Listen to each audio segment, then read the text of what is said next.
So I'll try to make it simple and easy. Okay. So my title is Cross-Correlated Graph Neural Network. So the name is GNN, but it's not just change something and then variation.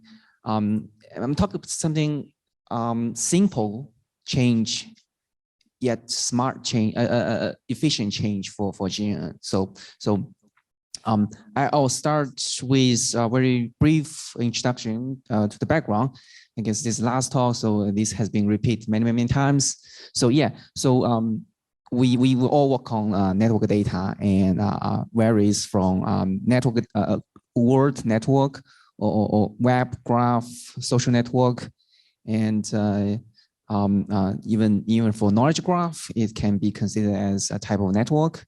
And then recent years, the user item interaction also be considered as network and apply GNN to handle it. So it's like everyone is doing GNN. It's become a infrastructure.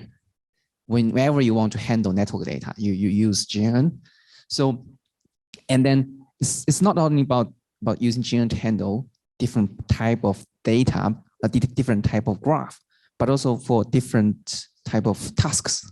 Not only the classification, abnormal detection, even for search, we can use a GNN-based method, and even for some application in traffic, predict the flow, predict the parking vacancy, can all use GNN-based method.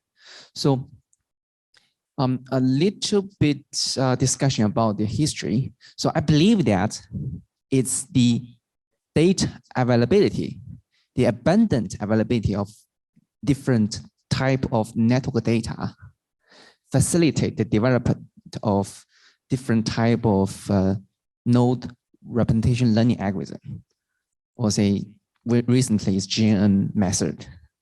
So this figure shows the history a little bit, and it cannot be covered too many papers. So at the very beginning in 2000, at that time, the graph embedding was called spectral clustering. You know, we apply spectral graph theory. The reason I mentioned this because we all still use this graph theory. Although we use many fancy or sophisticated GNN model, but if you really trace back, the theory is still there, spectral graph theory. And then when it came to 2010, we have lots of data. You know, at that time we just trying to crawl data from Twitter. It's one paper. Call data from Facebook, another paper. So people get lots of data from the social network, from the Twitter network. We get a lot of data, and then later we also have data from knowledge graph, and these data based on these data we have lots of excellent work. So for example, the deep work based on random walk, and then in 2017 we also have some work dedicated to knowledge graphs. So few years ago we start to pay attention to apply deep learning to network data, and we have GNN. At that time we call it graph convolutional network. And then after that, too many papers, I can kind of lose the ability to chase it. But today we will go back to the simplest GNN. Although we have many variations, we'll discuss a little bit about graph convolution. And then to discuss this, we focus on one type of data, that's attributed network. Although there are many types of network. For example, roughly we can separate it into these 6 categories: planned network, heterogeneous network, knowledge graph. Of course, there may be some other like dynamic networks, some other way to do the classification. But if you roughly classify them, then for each type of network, you may have some dedicated algorithm, but still you will need some variation of GNN to handle it. You need to tailor that. So we focus on attributed network because somehow GNN take advantage of node attributes and do the aggregation. It's that majorly focused on the attributed network, although GNN can be applied to all other type of network.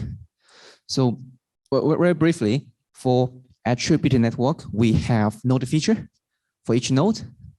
So it can be used to model social network, protein-protein interaction network, or production, the purchasing, co-purchasing network, or academia network. So each one correspondingly have some node feature, which can be represented as a vector.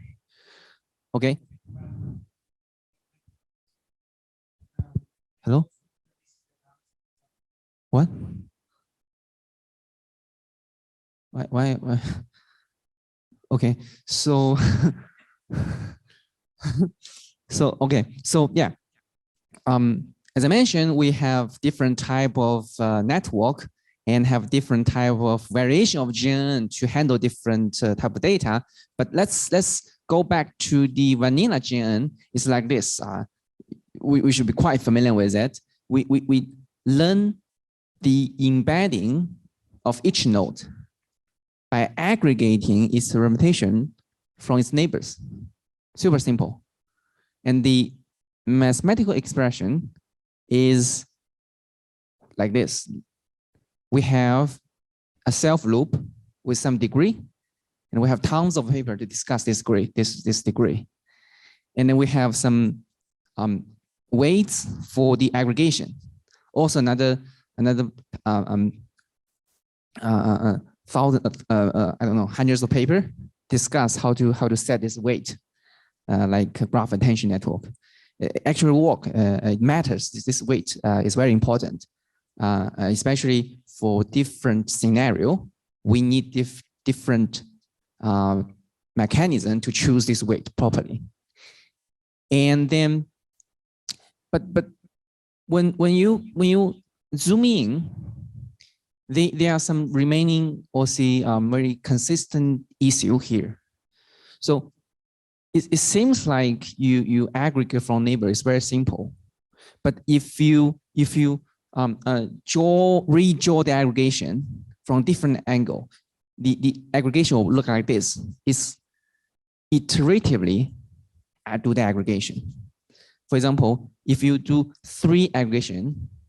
do aggregation 3 times, means that each node will do 1 aggregation.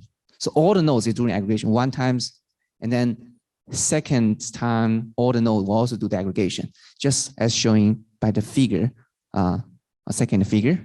So these cause some problem. So first, it's very expensive. So you can imagine that every node need to do the aggregation recursively. Second, we rely on these aggregation to get information or say message from neighbors. But then what if the 7th node, the second hop neighbor of node 1 is important to this node, but then node 7 is not important to node 4, then this will be a problem, because when you do the aggregation, you rely on node 4 to aggregate its neighbor 7, and then 4 will pass the message of 7 to 1. But then this kind of recursive aggregation will cause problem in this scenario, because node 1 may not get the message from 7 because node 4 think that 7 is not important. Okay, So this is second issue that this kind of recursive aggregation would cause. The first one is like very expensive. Now, another problem is it seems that we didn't take full advantage of the node attributes. The way we use node attributes is just using as the initial feature. That's it. But actually, I'm not sure you have tried or not. Actually, the node attributes actually is a very informative resource. Somehow it's dominating the performance. You by using the node attributes properly, you can also achieve very good performance. But what we do is just using the node attributes as the initial feature. So we focus on the network too much. So in the training objective, we also didn't use the node attributes. For example, if we supervise learning, we're just using labor to train it. And then for unsupervised training, we also using this native sampling method to train it. It's also not considering the node attributes. So in summary, these existing GN framework may have 5 issues. The first one, over smoothing. This is the consistent problem because if we recursive aggregate, in the end, you will turn out like aggregate message from all of the nodes. High computation cost, and then the messenger passing may be interrupt, as I described in the example, that when you aggregate the aggregate message, your neighbor may be not important to some intermediate node, and the messenger passing will be interrupted. So, and then the fourth one is limited usage of node attributes. We only use it as the initial node, initial feature, initial layer. Okay, then we know. Actually, we all know these challenges. We have tons of paper dedicated to solve over smoothing, different regularization, turn, and then there are many papers trying to accelerate the GN because we know that it's very expensive. So is there any way that we can simultaneously solve all these challenges? And let's say, what are the challenges? So the several issues over smoothing, high computation cost is caused by the graph convolution, which is the key component in GN, graph convolution. So we somehow need to maintain the merit of GN, maintain the graph convolution while trying to solve this problem. Okay. And then integrating the node attributes into the GN is also a challenge because node attributes is somehow it's in different format. It's completely different or heterogeneous with the graph structure. So that's why we proposed a different type of GN named cross-correlated graph neural network. We are trying this to, of course, node classification task and compare it with existing GN model. And also, we're also trying to handle heterogeneous network and also trying to try it on recommendation model. Seems like it's effective and efficient. So these new type of GN can be roughly separated into 2 components. The first one is non-recursive message passing. The second one is trying to take advantage of the node attributes. And then in the end, I will show that it's this changing is in line with the development of GM-based cover filtering. Now let's zoom into the first component, non-recursive message passing. So as I have shown before, existing GM, most of existing GM, we use recursive message passing. So you can see that if node 1 has 3 neighbors, and then the corresponding aggregation will look like this. In each time, every node have aggregation. And the second time you do aggregation. And then the corresponding loss would be maybe cost entropy loss if you have labels, or negative sampling loss if you don't have labels. Then our proposed method is saying that can we do the aggregation in a non-recursive way? So we want to, what we do is we have one node, we find its one hop neighbor, and second hop neighbor. And then instead of recursively aggregate all the neighbors like this layer by layer, what we do is we do the aggregation one time in a non-recursive way. All the one hop neighbor aggregate and get a hop level, aggregate them as an intermediate node. And then also for the second hop neighbor, we aggregate them as another intermediate node. So in the end, the representation of node 1 is the aggregation, is to aggregate its of intermediate node. We call hop level. You use a hop level function to aggregate it, and it's an intermediate node that represents the multi-hop neighbor of this node. So you can see that I don't need to recursive do the messaging passing, do the aggregation now. I only need to do aggregation for each hop of neighbor and then aggregate this in intermediate node. So in this way, if there's a node, for example, node 7 that is very important to node 1, and node 7 is in the second hop neighbor, it's directly connect to node 1 through the intermediate node. So I can adjust the weight directly. I don't need to this message passing. I don't need to go through the node 4. There's a kind of skip connection, and then you can adjust the weights also, and you won't affect each other. You can adjust your weight for each hop of neighbor. And then if it's supervised learning, the loss can be cross entropy again.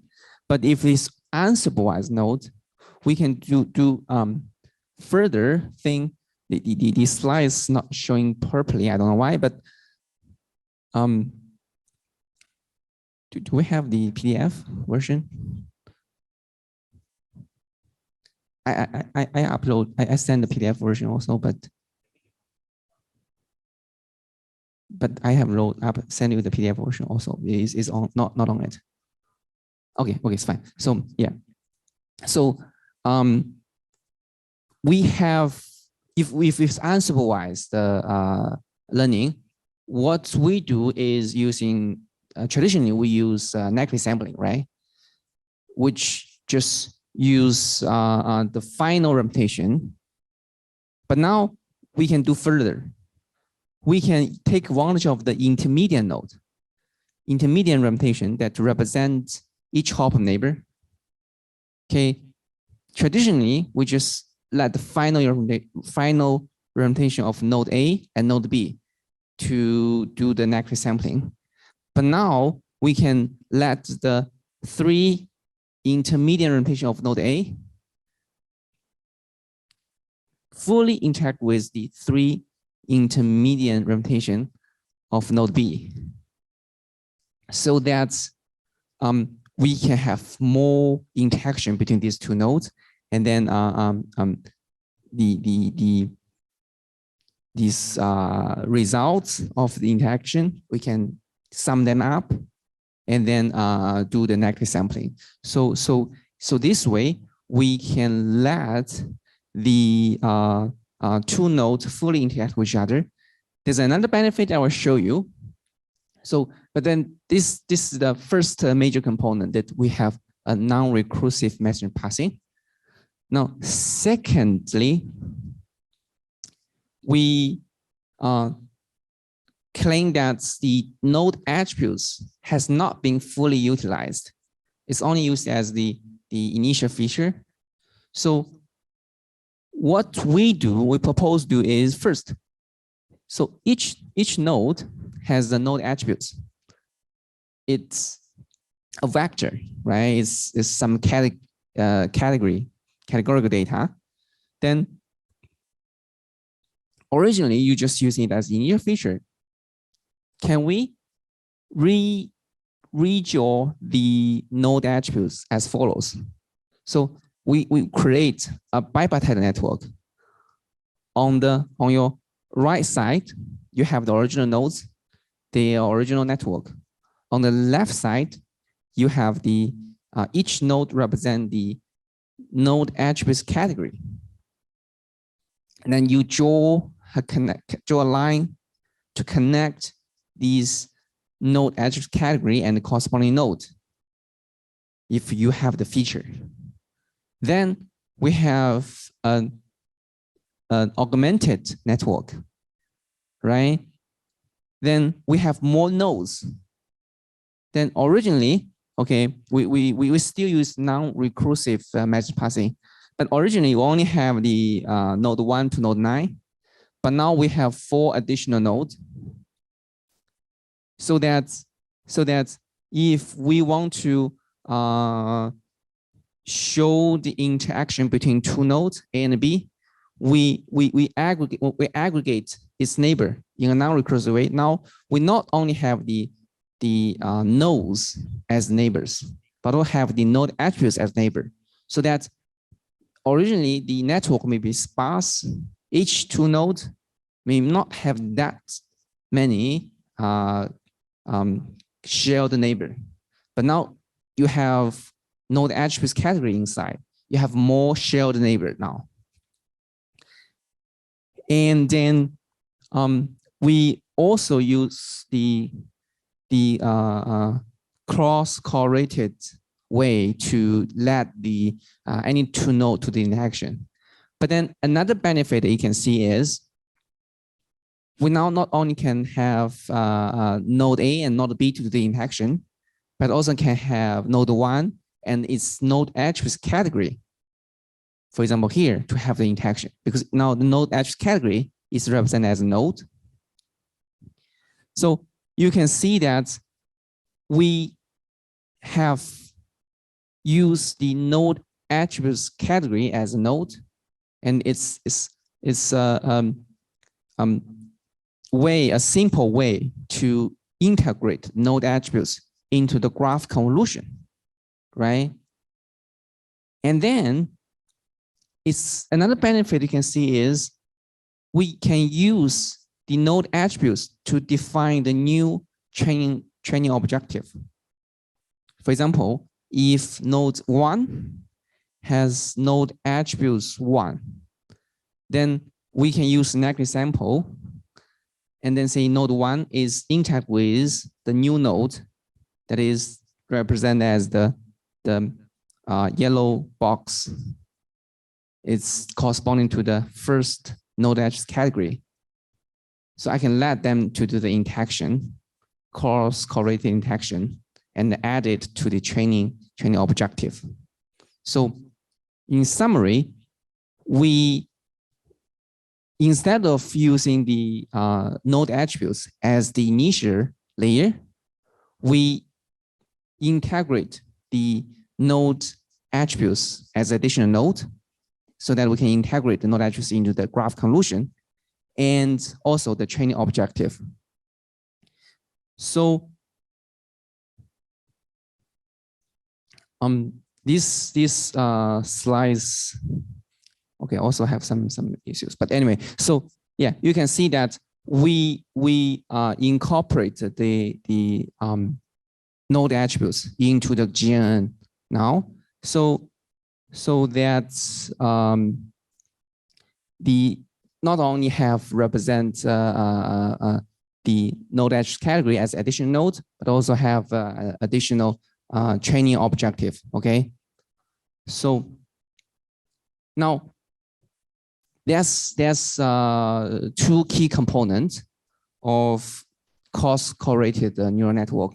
It's simple. You just do non-recursive aggregation, and then you use the node attributes as a additional nodes, and use it to create additional training objective, and using the cross-correlated way to have more cooperation, more interaction. But actually, it works.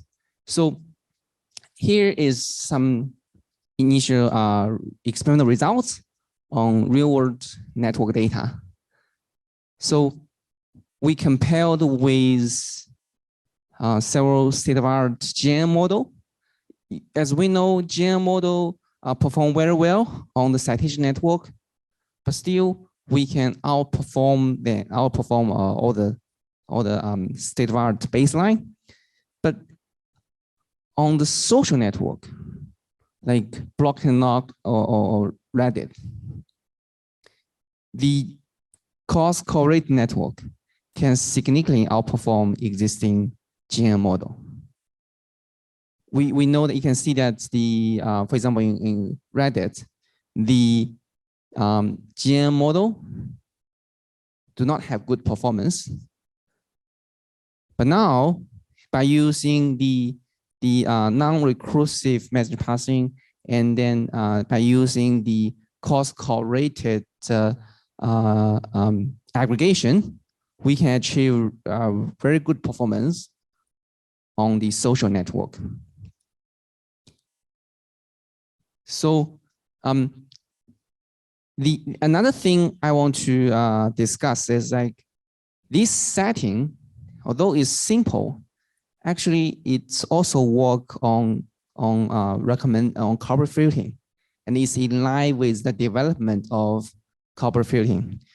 We know that GNN recently has been used to perform recommendation, because for recommendation, you just need to learn the embedding, right? You learn the embedding of user and item, and then you use their interaction,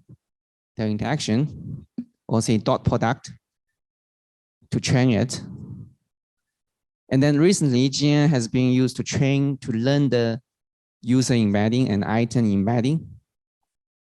So one typical GNN-based recommendation model is like this. You learn the representation of user in different layer, okay? And then you also learn use the item representation in different layer. What we do is we may combine the representation of user in different layer as one super node. Okay, the same for item has a super node. And then you do dot product. So I would say one benefit is you now combine the intermediate node instead of just using the last layer representation. You now combine all the intermediate nodes, each one corresponding to one top neighbor. It should be noted that this is in a recursive way. And then you let them interact. Okay, instead of just using one last layer. So, and then if we apply the cross-correlated GNN into the recommender system, you will find that it's increased the flexibility of interaction. Why? So if we apply the cross-correlated GN to recommendation system, now it become we learn the multi-hop neighbor of user and multi-hop neighbor of item, and then learn some intermediate representation to represent is one hop neighbor, second hop neighbor, okay?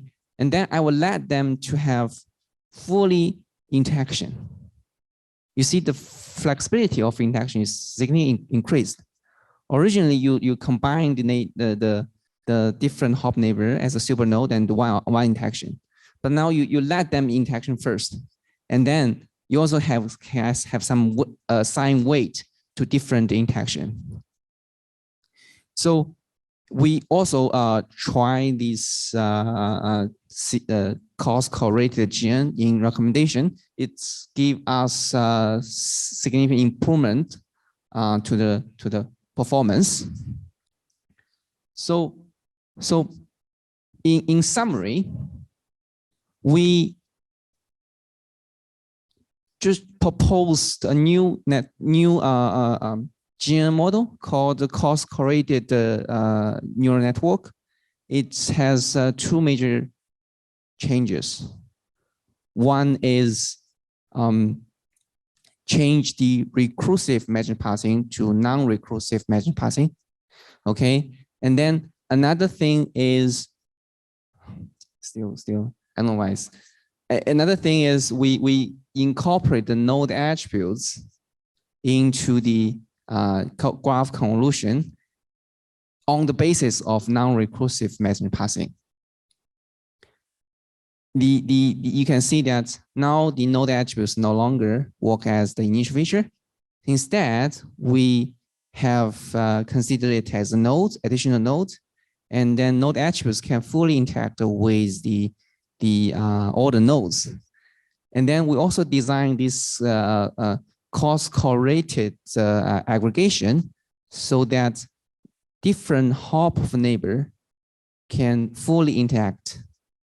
Okay, and then we apply this model to different tasks, including node classification, and actually we also try to highly masked scenario, like you mask 70% of the nodes. These cross-correlated can significantly handle the sparsity and then still can add good performance when you mask the 70% of the node. And then the benefit is if you mask the 70% of the nodes, you can significantly increase the efficiency while we can still have good performance. And then we also tried on recommendation. It help us achieve good performance. Okay, so that's what I want to share. So this work is not only done by me, but also done by students at the Deep Lab. And then on to thanks everyone attention. Questions?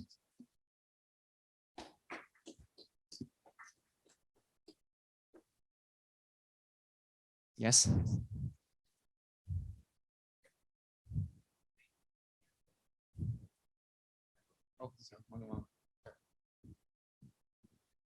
Thanks, Dr. Huang, for the impressive work. So I have some more questions about you actually artificially add lots of edge and nodes with lots of degrees, which is a label node, right, into the graph.